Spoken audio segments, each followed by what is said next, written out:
Right మీడియాతో మాజీ మంత్రి కేటీఆర్ మాట్లాడుతున్నారు. ఇప్పుడు లైవ్ చూద్దాం. మా వాళ్ళందరూ చెప్తున్న మాట ఏమంటే 100% ఇటు సిరిసిల్ల అదేవిధంగా అటు కరీంనగర్ కార్పొరేషన్తో సహా మరి ఉమ్మడి కరీంనగర్ జిల్లాలోని అన్ని మున్సిపాలిటీల్లో కూడా మంచి అవకాశాలు ఉన్నాయి. తప్పకుండా బీఆర్ఎస్ మంచి విజయం సాధిస్తుందని చెప్పి మా సహచరులందరూ కూడా అభిప్రాయపడ్డారు. అట్లాగే వార్డు బై వార్డు కూడా రివ్యూ చేసుకొని ఎక్కడెక్కడ మన బలం ఉన్నది, ఎక్కడెక్కడ ఏ రకంగా ఉన్నాము, ఎక్కడెక్కడ పోటీదారులు ఎక్కువ ఉన్నారు, ఇవన్నీ కూడా మాట్లాడుకున్నాం. ఒకటి మాత్రం స్పష్టంగా కనబడతా ఉన్నది, ముమ్మాటికి మొన్న పంచాయతీ ఎన్నికల్లో ఎట్లాంటి ఫలితాలు అయితే సాధించామో అంతకు మించిన అంతకు మెరుగైన ఫలితాలే మళ్లీ వస్తాయనే విశ్వాసం మా పార్టీ నాయకత్వంలో తొణికిసలాడుతున్నది. అందరూ కూడా చాలా కాన్ఫిడెంట్గా ఉన్నారు, తప్పకుండా మంచి రిజల్ట్ వస్తుందని. నాకు ఇంకొక మాట కూడా అర్థమైంది. ఇవాళ ఈ ప్రభుత్వం పంచాయతీ ఎన్నికల తర్వాత మేము అనుకున్నాం జిల్లా పరిషత్ ఎన్నికలు పెడతారేమో అని, కానీ ఇవాళ వీళ్ళ వైఖరి చూస్తూ ఉంటే కేవలం జిల్లా పరిషత్ ఎన్నికలు పెట్టకుండా, ఎందుకంటే పరాభవం తప్పదు, ఓటమి తప్పదని అర్థమైపోయింది. అందుకే వారు ఏం చేస్తున్నారు, జిల్లాలను ఏదో మేమేదో గతంలో అశాస్త్రీయంగా చేసినామంట, అందుకే జిల్లాల కోసం జిల్లాల మరి ఏర్పాటు పైన అధ్యయనం చేయడానికి రిటైర్డ్ జడ్జి గారి నేతృత్వంలో ఏదో కమిషన్ వేస్తున్నామని చెప్పి వారు చెప్తా ఉన్నారు. దీని వెనకాల ఉన్న ఎజెండా స్పష్టంగా కనబడతా ఉంది. కేసీఆర్ గారు ఏర్పాటు చేసిన కొత్త జిల్లాలన్నిటినీ రద్దు చేయాలి అనే ఆలోచన కనబడతా ఉంది. రాజన్న సిరిసిల్ల జిల్లా గాని, పెద్దపల్లి జిల్లా గాని, జగిత్యాల జిల్లా గాని, ఉమ్మడి కరీంనగర్లో ఏర్పాటు చేసిన 3 కొత్త జిల్లాల్ని కూడా రద్దు చేయాలనే కుట్ర ఈ ప్రభుత్వం చేస్తున్నట్టుగా మాకు అర్థమవుతున్నది. దాంతోపాటు జిల్లా పరిషత్ ఎన్నికలు పెట్టకుండా తప్పించుకోవాలనే ఒక ఎత్తుగడ కూడా ఈ కమిషన్ ఏర్పాటు వెనకాల ఉన్నట్టుగా మాకు అర్థమవుతా ఉంది. నేను రేవంత్ రెడ్డి గారిని, ఆయన ప్రభుత్వాన్ని ఒకటే హెచ్చరిస్తా ఉన్నా. మొన్న ఆల్రెడీ నేను మహబూబ్ నగర్ లో చెప్పినా, మళ్ళీ వాళ్ళ సిరిసిల్లలో చెప్తున్నా. కేసీఆర్ గారు పరిపాలనా సౌలభ్యం కోసం అధికార వికేంద్రీకరణలో భాగంగా ప్రజలకు ఎంత సన్నిహితంగా అధికారులుంటే అంత లాభం జరుగుతుంది అని ఆలోచించి వారి సౌలభ్యం కోసం ఎక్కడో గంభీరరావుపేటలో ఉండే వాళ్ళు కరీంనగర్ పోవాలి అంటే దాదాపు 90-100 కిలోమీటర్ల దూరం. అలాంటి పరిస్థితి నుండి సన్నిహితంగా ప్రజలకు అత్యంత సన్నిహితంగా జిల్లా కార్యాలయాలు, జిల్లా అధికారులను, జిల్లా యంత్రాంగాన్ని ఇక్కడ ఏర్పాటు చేస్తే మరి మీరేమో దాన్ని తొలగిస్తాము, ఇది అశాస్త్రీయంగా ఉంది అంటే మరి ప్రజల చేతుల్లో మీకు పరాభవం తప్పదు, ప్రజల చేతుల్లో కాంగ్రెస్ పార్టీకి చావు దెబ్బ తప్పదు. ఇట్లాంటి తుగ్లక్ పనులు మానుకోమని చెప్పి రేవంత్ రెడ్డి గారికి నేను విజ్ఞప్తి చేస్తా ఉన్నాను. మీరు చేయగలిగితే మంచి చేయండి, చేయగలిగితే మేలు చేయండి. కేసీఆర్ గారు చేసిన దానికంటే ఎక్కువ ప్రయత్నం చేయండి. మీరు చేయలేని పనులు కేసీఆర్ గారు చేసినారు. తాండాలను గ్రామ పంచాయతీలు చేస్తామని మీరు మాటిచ్చారు, 30 ఏళ్ల కింద మాటిచ్చారు, మీరు చేయలేదు. కానీ అదే మా నాయకుడు కేసీఆర్ గారు ఇచ్చిన మాట అనుగుణంగా వారు పూర్తిగా ఇచ్చిన మాట నిలబెట్టుకుంటూ బ్రహ్మాండంగా మరి తాండాలను గ్రామ పంచాయతీలు చేశారు, గిరిజన గూడలను గ్రామ పంచాయతీలు చేశారు, కొత్త మండలాలు ఏర్పాటు చేసినారు, కొత్త రెవెన్యూ డివిజన్లు ఏర్పాటు చేశారు, కొత్త జిల్లాలు కూడా ఏర్పాటు చేసి ప్రజల మనసు కేసీఆర్ గారు గెలుచుకున్నారు. ఇవాళ మా రాజన్న సిరిసిల్ల జిల్లానే తీసుకుంటే ఇక్కడ జిల్లా కేంద్రం ఏర్పాటు కావడం వల్ల కొత్తగా మాకు ఎన్నో అదనపు హంగులు వచ్చినాయి, కొత్తగా జిల్లా కార్యాలయాలు వచ్చినాయి, మెడికల్ కాలేజ్ వచ్చింది, నర్సింగ్ కాలేజ్ వచ్చింది, ఇంజనీరింగ్ కాలేజ్ వచ్చింది. అన్నిటికీ మించి ప్రజలకి దూరభారం తప్పింది, ప్రజలకి మరి బ్రహ్మాండంగా ఇక్కడ వర్తక వాణిజ్య సోదరులకు కూడా వారి వ్యాపారము కూడా విస్తరించింది, అందరికీ లాభం జరిగింది. మరి అధికార వికేంద్రీకరణ వైపు కేసీఆర్ గారు అడుగులు వేస్తే మీరు జిల్లాలను ఎత్తివేస్తామంటే తప్పకుండా మీకు తగిన రీతిలో బీఆర్ఎస్ఏ బుద్ధి చెప్తుంది. ఆ పోరాటానికి మేమే నాయకత్వం వహిస్తాం. కేసీఆర్ గారి ఆనవాళ్లను చెరిపేయాలని మీరు అనుకుంటే తప్పకుండా మరి ప్రజలందరినీ కూడగట్టుకుని ప్రతిఘటనకు టీఆర్ఎస్ఏ నాయకత్వం వహిస్తుందని చెప్పి కూడా వారిని హెచ్చరిస్తూ ఈ తుగ్లక్ కార్యక్రమాలను మానుకోమని చెప్పి వారికి విజ్ఞప్తి చేస్తూ డిమాండ్ చేస్తూ మరి మున్సిపల్ ఎన్నికలకు మా పార్టీ సర్వసన్నద్దంగా ఉంది. బ్రహ్మాండంగా ప్రతి మున్సిపాలిటీకి ఒక ఇన్ఛార్జిని కూడా పార్టీ పరంగా వేసుకోబోతా ఉన్నాం. సీనియర్ నాయకులను బాధ్యులుగా పెట్టుకున్నాం. గ్రామాల నుంచి మండలాల నుంచి కూడా ఇప్పటికే ప్రతి వార్డుకు కూడా ఇన్ఛార్జీలు వేసుకున్నాం. సర్వసన్నద్దంగా పార్టీ ఉన్నది, అన్ని రకాలుగా కూడా మరి ముందుకు పోతాము, తప్పకుండా మంచి విజయం సాధిస్తామనే ఆశాభావంతో ఉన్నామని తెలియజేస్తూ ఇంతమంది పత్రికా మిత్రులు వచ్చినారంటే ఇది ప్రత్యేకమైన కారణం. ముఖ్యంగా మా కరీంనగర్ నుంచి కూడా వచ్చిన మా సోదరులకి సిట్ అంటే ఏముంటది బ్రదర్, సిట్ అంటే సిట్టు, రేవంత్ రెడ్డి గారు సిట్ అంటే సిట్టు, స్టాండ్ అంటే స్టాండ్. అది సిట్టు కాదు, పిట్టు కాదు. తెలుగులో ఆ సీరియల్ వస్తుంది కార్తీక దీపం అని, అది ఒడవది తెగది, ఇది కూడా గంతే. 2 ఏళ్ల కింద రేవంత్ రెడ్డి పాపం పరిపాలన రాదు, శాతగాదు, అసమర్థుడు, ఇచ్చిన హామీలు నిలబెట్టుకునే తెలివి లేదు, 420 హామీలు ఇచ్చి అడ్డగోలు అబద్దాలు చెప్పి అధికారంలోకి వచ్చారు. తప్పించుకోవాలంటే ఏం చేయాలి? అమలు చేయకుండా 6 గ్యారెంటీలు, 420 హామీలు, ఏదో ఒక రూపంలో అటెన్షన్ డైవర్షన్ గేమ్లు ఆడాలి. అందులో భాగంగా కొన్ని రోజులు కాళేశ్వరం కుంభకోణం అని కొన్ని రోజులు డ్రామా, తర్వాత ఫోన్ ట్యాపింగ్ అని కొన్ని రోజులు డ్రామా, అట్లాగే కొన్ని రోజులు గొర్రెల స్కామ్ అని డ్రామా, కొన్ని రోజులు ఫార్ములా ఈ అని కొన్ని రోజులు డ్రామా. ఈ 2 ఏళ్లు ఈ డ్రామాలు, క్రైమ్ కథా చిత్రాలు, హారర్ చిత్రాలు తప్ప రేవంత్ రెడ్డి గారి ప్రభుత్వం సాధించింది, ప్రజలకు ఇచ్చింది ఏమైనా ఉందా? దయచేసి మీరు కూడా, మీడియా సోదరులు కూడా ఆలోచించాలని నేను కోరుతా ఉన్నా. ఇవాళ మమ్మల్ని మన హరీష్ రావు గారు వారి బొగ్గు కుంభకోణాన్ని బయటపెట్టినారు. రేవంత్ రెడ్డి గారి బావమరిది ఆధ్వర్యంలో ఎట్లా సింగరేణిలో బొగ్గు కుంభకోణాలు జరుగుతున్నాయి, 1000 కోట్ల కాంట్రాక్టులు, అటు రేవంత్ రెడ్డి గారు ఇటు కేంద్ర ప్రభుత్వంలో ఉన్న పెద్దలు మంచిగా అదులుకొని బదులుకొని ఇద్దరు కాంగ్రెస్ బీజేపీ వాళ్ళు వారు చక్కగా దోపిడీ చేస్తున్నారో బయట పెడితే, పొద్దున బయట పెడితే సాయంత్రం కల్లా సిట్టు నోటీసు. నేను అందుకే అంటా ఉన్నా, ఇవాళ సిట్టు వేయాల్సింది ఎవరి మీద? పొంగులేటి శ్రీనివాసరెడ్డి రాష్ట్ర రెవెన్యూ శాఖ మంత్రి, వారి కొడుకు గూండాగాళ్ళం తీసుకొని పోయి భూములు కబ్జా చేస్తా ఉన్నాడు, ప్రైవేటు భూములు. వారి మీద సిట్టు వేయండి. ఇవాళ రేవంత్ రెడ్డి గారి బావమరిది సృజన్ రెడ్డి డైరెక్ట్ గా బొగ్గు కుంభకోణాలు చేస్తున్నాడని ఆధారాలతో చూపెడితే వారి మీద సిట్టు ఉండదు, ఏ విచారణ ఉండదు. కనీసం బీజేపీ వాళ్ళని ఆశ్చర్యం అనిపించింది కిషన్ రెడ్డి గారు మాట్లాడితే. ఆయన అంటున్నాడు, ఏది రాష్ట్ర ప్రభుత్వం కంప్లైంట్ చేస్తేనట ఈయన సిబిఐ విచారణకు ఆదేశిస్తారట. అంటే ఎట్లుందంటే ఇది పట్టపగలే దోపిడీ చేసిన దొంగ, నేను దొంగతనం చేసిన అనుభవం ఇవ్వడని చెప్తాడా పోలీస్ స్టేషన్లో? దొంగ అని చెప్పి మేము ఆధారాలతో సహా చూపెడుతుంటే కాదు కాదు కాదు దొంగనే ఫిర్యాదు చేయాలి, చేస్తే మేము విచారణకు ఆదేశిస్తాం. ఇంత అసహ్యంగా, ఇంత ఎబ్బెట్టుగా ఇవాళ కేంద్ర ప్రభుత్వ వైఖరి ఉంది. అమృత్ స్కామ్లో సృజన్ రెడ్డి గారి కంపెనీకి అర్హత లేకపోయినా కేంద్ర ప్రభుత్వ పథకం అమృత్లో వీళ్ళ బావమరిది రేవంత్ రెడ్డి గారి బావమరిది ఇవాళ కాంట్రాక్ట్లు ఏవైతే దక్కించుకున్నారో ఆధారాలతో సహా నేను పోయి ఢిల్లీకి పోయి కేంద్ర పట్టణాభివృద్ధి శాఖ మంత్రికి ఇచ్చినాను. వేయండి సిట్టు దాని మీద. అట్లాగే మరి సుప్రీంకోర్టు ఎంపవర్డ్ కమిటీ చెప్పింది, కంచె గచ్చిబౌలి భూముల్లో 10,000 కోట్ల కుంభకోణం జరిగింది, దీని మీద ఒక స్పెషల్ ఇన్వెస్టిగేషన్ టీం వేయండి అని చెప్పి నేను చెప్పడం లేదు, బీఆర్ఎస్ చెప్పడం కాదు, సుప్రీంకోర్టు అపాయింట్ చేసిన సెంట్రల్ ఎంపవర్డ్ కమిటీ కేంద్ర ప్రభుత్వానికి రికమెండ్ చేసింది. ఎందుకు కేంద్ర ప్రభుత్వం స్పందించట్లేదు? ఎందుకు రేవంత్ రెడ్డిని కాపాడుతున్నది? అట్లాగే ప్రధానమంత్రి నరేంద్ర మోడీ గారు తెలంగాణకు వచ్చిన ప్రతిసారి చెప్తారు, ఇక్కడ ఆర్ఆర్ ట్యాక్స్ అమలవుతుంది అంటారు. మరి ఆర్ఆర్ ట్యాక్స్ అమలవుతుందని మీరు చెప్పి 1.5 సంవత్సరం అయిపోయింది. రేవంత్ రెడ్డి గారు, రాహుల్ గాంధీ గారు దోపిడీ చేస్తున్నారని మీరే చెబుతూ, మీ కేంద్ర హోంశాఖ మంత్రి అమిత్ షా గారేమో తెలంగాణ ఏటీఎంగా మారిపోయింది కాంగ్రెస్ అని స్టేట్మెంట్ ఇస్తారు. మరి దొంగలు పట్టుకోవాల్సింది హోంమంత్రే కదా, పోలీసు వాళ్లే కదా. ఏటీఎంగా మారింది తెలంగాణ అని చెప్తారు, సిట్టు మాత్రం ఉండదు. అట్లాగే మీరు ఆర్ఆర్ ట్యాక్స్ అంటారు, దాని మీద సిట్టు ఉండదు, దాని మీద విచారణ ఉండదు. బొగ్గు కుంభకోణం జరిగిందయ్యా అని చెప్పి ఆధారాలు ఇస్తే దాని మీద సిట్టు ఉండదు. మమ్మల్ని మాత్రం పిలుస్తున్నారు.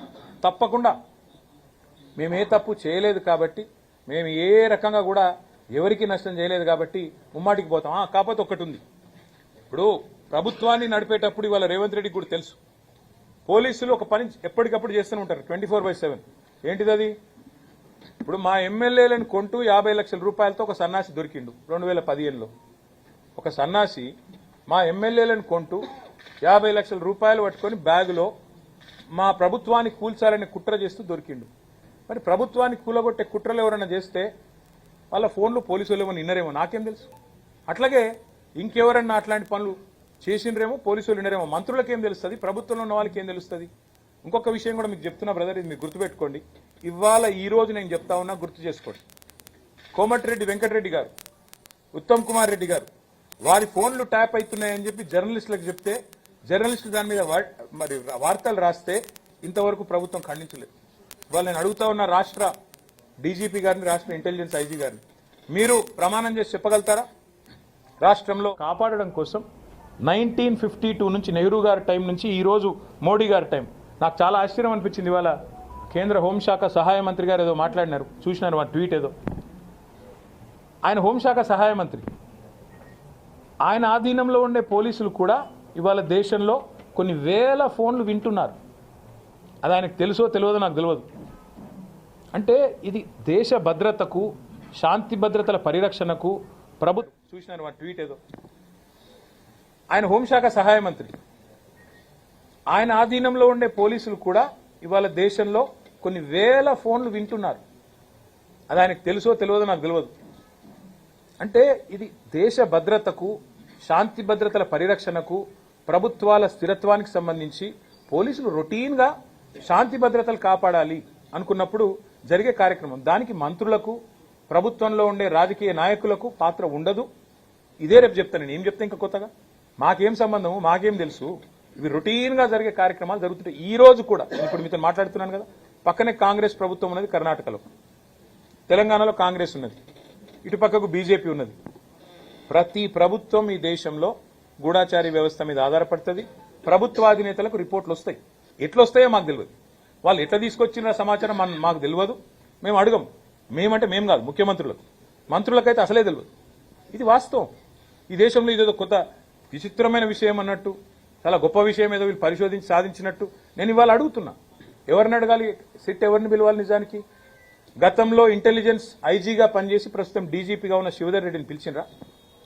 గతంలో టీఆర్ఎస్ ప్రభుత్వంలో ఇంటెలిజెన్స్ ఐజీగా మొదటి ఇంటెలిజెన్స్ ఐజీ ఎవరు? ఇవాళ డీజీపీ శివధర్ రెడ్డి గారు. ఆయనకు తెలుస్తుంది ఎవరి ఫోన్లో ట్యాప్ చేసినా, మాకేం తెలుస్తుంది? గతంలో డీజీపీగా పనిచేసిన మహేందర్ రెడ్డి గారికి తెలుస్తుంది. మొన్నటిదాకా డీజీపీగా పనిచేసిన జితేందర్ గారు, ఆయన గతంలో హోమ్ సెక్రటరీ ఉండి, ఆయనకు తెలుస్తుంది. ఎవరిని పిలవాలనో వాళ్ళని పిలవకుండా ఇందులో ఏదో మాకేదో రాజకీయ నాయకులకు సంబంధం ఉన్నట్టు కార్తీక దీపం సీరియల్ లాగా, ఓడువని అంతులేని కథలాగా కేవలం టైం పాస్. ఇప్పుడు మీరు ఉరికొచ్చి రోజు కరీంనగర్కి వెళ్ళి, హైదరాబాద్కి వెళ్ళి ఫోన్లు ఈడికి వెళ్ళి ఉరికొచ్చుడు. ఎందుకంటే మేము నాగం చేసుడు, వాళ్ళ బొగ్గు కుంభకోణాల మీదకి, వాళ్ళ కమిషన్ల మీదకి దృష్టి పోవద్దంటే ఈ కమిషన్లు వేయాలి. ఇంకా ఏముంది ఆ సిట్టులో? రమ్మని అడిగితే నేను చెప్తా, కుల్లా చెప్తా. ఇవాళ రేవంత్ రెడ్డి ప్రభుత్వం మా ఫోన్లు ట్యాప్ చేయడం లేదా? ప్రతిపక్ష నాయకుల ఫోన్లు ఇవాళ రేవంత్ రెడ్డి ట్యాప్ చేయడం లేదని ఒక్క అధికారి కెమెరా ముందుకు వచ్చి చెప్పే ధైర్యం ఉందా? చెప్తారా అఫీషియల్గా? వాళ్ళకి తెలుసు, చెప్పలేరు. ఎందుకు? రేపు మా గవర్నమెంట్ వస్తుంది, మళ్ళీ మేము ఎంక్వైరీ చేసినాం అనుకో, వీళ్ళందరూ అలా బొక్కల పడతారు. వాళ్ళకి ఎరికే. వాళ్ళు ఏ ప్రభుత్వమైనా భారతదేశంలో 1952 నుంచి నేటి వరకు మాకు రాజకీయ నాయకత్వంతో సంబంధం లేకుండానే శాంతి భద్రతల పరిరక్షణ, సామాజిక మరి స్థిరత్వము, అట్లాగే ప్రభుత్వాల స్థిరత్వం కోసం ఎప్పటికప్పుడు వేగులు సమాచారం సేకరిస్తూనే ఉంటారు. కానీ రాజకీయ నాయకత్వానికి, ముఖ్యమంత్రి అయినా మంత్రులకైనా మాకు ఆ సమాచారం ఎట్లా వస్తుంది అని తెలియదు. రెండోది, ఇప్పుడు నేను ఫర్ ఎగ్జాంపుల్ చెప్తున్నా మీకు, మాకేదో సమాచారం కావాలి అనుకోండి, నాకు కాదు ప్రభుత్వాధినేతకు సమాచారం కావాలి, పోలీసు వాళ్ళకి చెప్తే వాళ్ళు తెచ్చిస్తారు. వాళ్ళు ఎట్లా తెచ్చారో మాకు చెప్పొద్దు, మేము అడగద్దు. అది మౌఖిక ఒప్పందం, అది ఓవరాల్గా చట్టం. ఇది తెలుసు పోలీసు వాళ్ళకు. కానీ ఇప్పుడు ముఖ్యమంత్రి దావోస్ పోయిండు కదా, ఆడికెళ్ళి హార్వర్డ్ పోతుండు కదా, 10 రోజులు టైంపాస్ చేయాలి కదా. ఓ రోజు హరీష్ రావుని విలువుండ్రి, ఓ రోజు కేటీఆర్ని విలువుండ్రి, దినమంతా ప్లేట్ బ్రేకింగ్లు పెట్టి బదలు కొట్టుండ్రి, గుచ్చుతున్నారు, పొడుస్తున్నారు, లోపల పీకుతున్నారు, ఏకుతున్నారు, ఏమి ఉండదు. మేము చేసేది తప్పేం లేదు, వాళ్ళు పీకేదేమీ లేదు.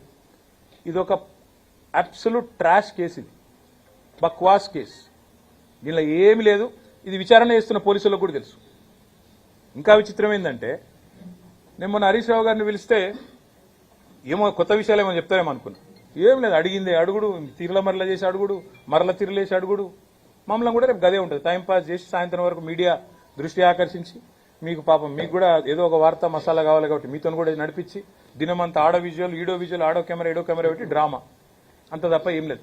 ప్రజలకు పనికొచ్చే ఒక్క పని ఈ ప్రభుత్వం ఈ 2 ఏళ్లలో చేసిందా? ఒక్క మహిళకు 2,500 రూపాయలు ఇచ్చిందా? దాని మీద చర్చ జరగద్దు. 6 గ్యారెంటీల మీద చర్చ జరగద్దు. 100 రోజులు అన్నది మర్చిపోవాలి. ఏమనంటే కేసీఆర్ అప్పులు చేసిండని డప్పు కొట్టాలి. ఇదే దిక్కుమాలిన ఆలోచన తప్ప వాళ్ళు పీకేదేం లేదు, వాళ్ళతో అయ్యేదేం లేదు. బరాబర్ పోతా, బరాబర్ వాళ్ళకి చెప్పొస్తా. నేను అడుగుతా ఫస్ట్ సిట్టోళ్ళు, ఏమని, మీరు నా ఫోన్ ఇవాళ ట్యాప్ అవుతుందా లేదా చెప్పురు ముందని అడుగుతా. చెప్తారా? గది కథ.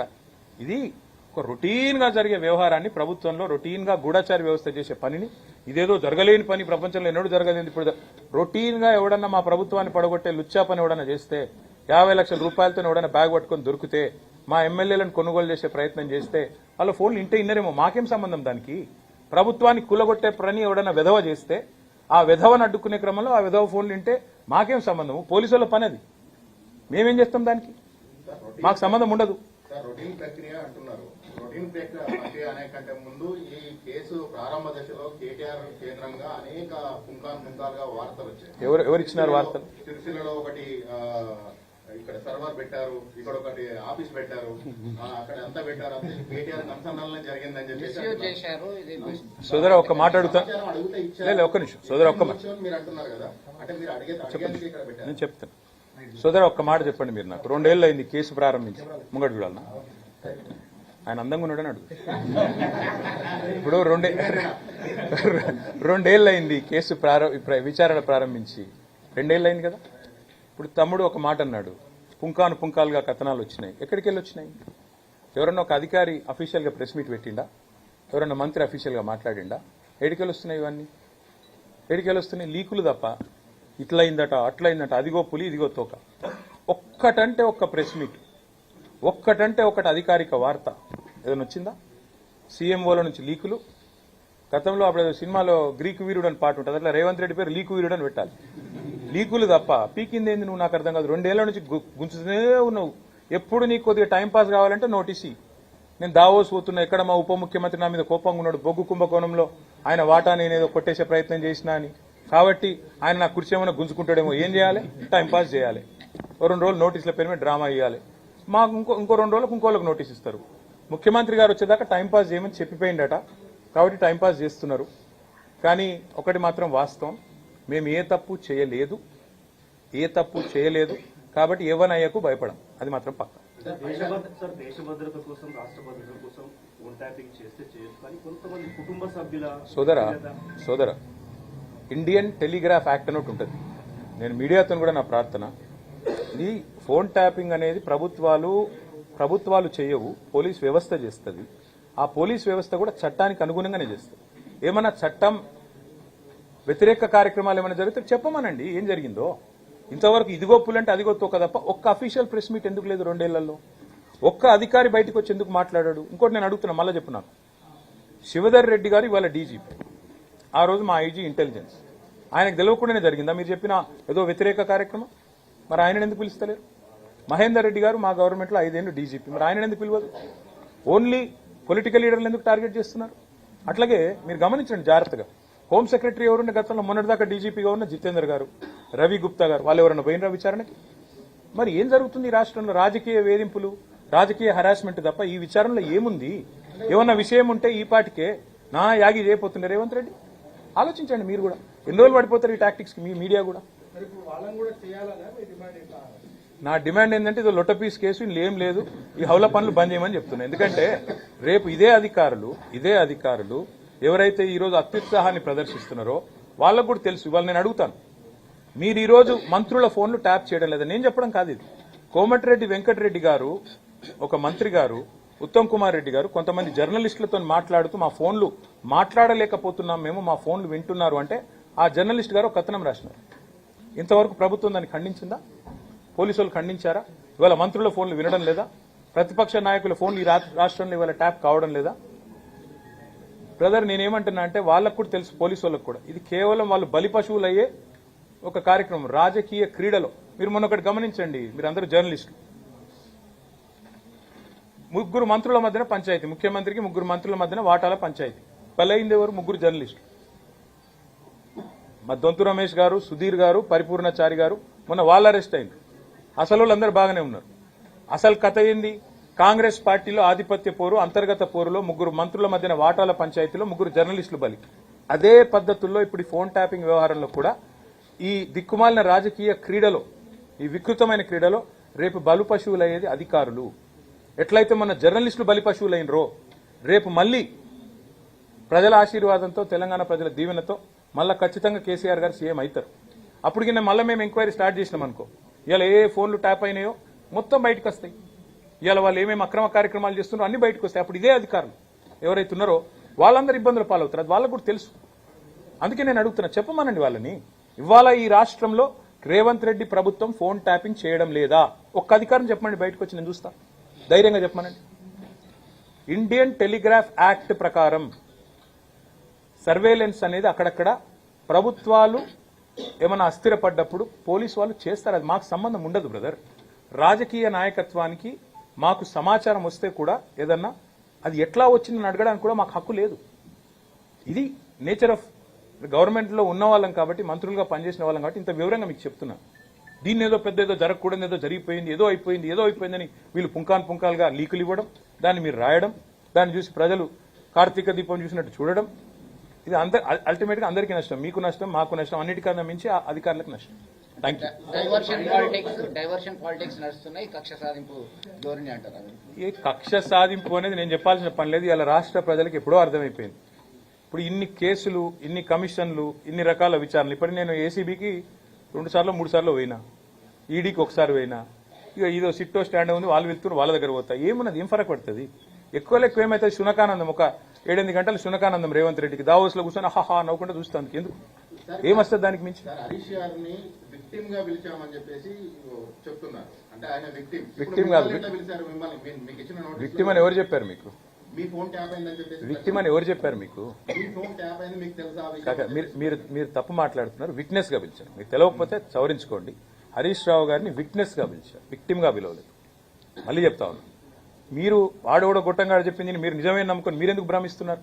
రేవంత్ రెడ్డి ఇప్పుడు 6 గ్యారంటీల్లో ఎంత నిజం ఉందో, 420 హామీల అమల్లో ఎంత నిజం ఉందో, ఫోన్ ట్యాపింగ్ లో కూడా గంతే నిజం ఉంది. నేతి బీరకరాయిలో ఎంత నెయ్యి ఉందో, కాంగ్రెస్ ప్రభుత్వం యొక్క విచారణలో కూడా ఒక గంతే విచారణ ఉంది. మీరు కూడా విట్నెస్ గానే పిలిచారా?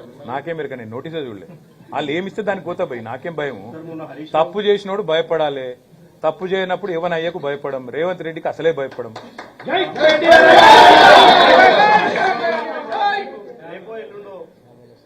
బ్రదర్ మళ్ళీ చెప్తున్నా నేను, రేవంత్ రెడ్డి గారు తిరిగి వచ్చేదాకా ఇక్కడెక్కడ ప్రభుత్వాన్ని ఉప ముఖ్యమంత్రి కూలుస్తాడా, నల్లగొండ బాంబు కూలుస్తాడా, లేదా ఇంకోలు కూలుస్తాడా అని ఆయనకు భయం. దానికోసం టైం పాస్ చేయాలి, మీడియా మేనేజ్మెంట్ చేయాలి. మాకు రోజు ఒక్కరికి నోటీస్ ఇస్తారు, కార్తీక దీపం నడుస్తుంది. ముందుకు పోతుందా, వెనక పోతుందా, బాయిలో పడుతుందా నాకేం మెరక. వాళ్ళు ఏమన్నా చేసుకొని మాకేం ఫరక్ పడదు. ఎందుకంటే మేము మాత్రం ఇడిచిపెట్టాం, మేము ఒకటి మాత్రం ఇడిచిపెట్టాం. మీరు మీడియాని వాళ్ళు మేనేజ్ చేస్తున్నారు, మేనేజ్ చేసి గేమ్ ఆడుతున్నారు. మేమేం చేస్తాము? సింగరేణి బొగ్గు గనుల కుంభకోణం విషయం వదిలిపెట్టాం, వీళ్ళ బట్టలు ఇప్పేదాకా ఎంబడబడతాం, 6 గ్యారంటీలు అమలు చేసేదాకా వదిలిపెట్టాం, మహిళలకు 2,500 ఇచ్చేదాకా వదిలిపెట్టాం, 4,000 రూపాయల పెన్షన్ ముసలోళ్ళకి ఇచ్చేదాకా వదిలిపెట్టాం, నిరుద్యోగులకి 4,000 నిరుద్యోగ వృత్తి వచ్చేదాకా వదిలిపెట్టాం. రాహుల్ గాంధీ చెప్పిన 2 లక్షల ఉద్యోగాలు ఇప్పటికే ఇచ్చి ఉండాలి ఫస్ట్ ఇయర్ లో, ఇప్పటి వరకు 10,000 ఇవ్వలేదు, వదిలిపెట్టాం. తులం బంగారం ఇచ్చేదాకా వదిలిపెట్టాం. ఈ మేము మా పనిలో మేము ఉంటాం, వాళ్ళ పనులు వాళ్ళు ఉంటారు, మా పనులు మేము ఉంటాం. ఎందుకంటే ఇద్దరు దొంగలే కాబట్టి, ఇద్దరు దొందే కాబట్టి, ఇళ్ళ బాట వాళ్ళకు కూడా ఉంది కాబట్టి నేను అడుగుతున్నా. ఎందుకు ఊరికే అనట్లేదు నేను. అమృత్ స్కామ్ జరిగిందని ఆధారాలతో సహా ఇచ్చొచ్చిన. సృజన్ రెడ్డి అనే వ్యక్తి రేవంత్ రెడ్డి గారి బావమరిదికి అర్హత లేకపోయినా మీరు కేంద్ర ప్రభుత్వ పథకంలో ఎట్లిచ్చారని అడిగిన. ఇంతవరకు విచారణ లేదు. ఆర్ఆర్ ట్యాక్స్ అంటాడు ప్రధానమంత్రి, విచారణ ఉండదు. తెలంగాణ ఏటీఎంగా మారిపోయిందని హోంమంత్రి అంటాడు, విచారణ ఉండదు. ఇప్పుడు 49% వాటా ఉంది సింగరేణిలో, దొంగ దొరికిందని చెప్పి చూపెడుతుంటే విజిట్ సైట్ సర్టిఫికేట్ అనే పనికిమాలిన నిబంధన, కోల్ ఇండియాలో లేని నిబంధన ఇక్కడ పెట్టినారు, దోచుకుంటున్నారు అని చెబితే, మీరు రాష్ట్ర ప్రభుత్వం చెబితే సిబిఐ విచారణ రాష్ట్ర ప్రభుత్వం కోరితేనట. ఎవడన్నా దొంగ కొడతాడా నా మీద విచారణ చేయమని? గట్లున్నది ఇలా కేంద్ర ప్రభుత్వ వ్యవహారం. నేను ఇంకోటి సూటిగా అడుగుతున్నా. పొంగులేటి శ్రీనివాసరెడ్డి అనే మంత్రి ఉన్నాడు, ఆయన ఇంటి మీద ఈడీ రైడ్ అయ్యింది సెప్టెంబర్ 28, 2024.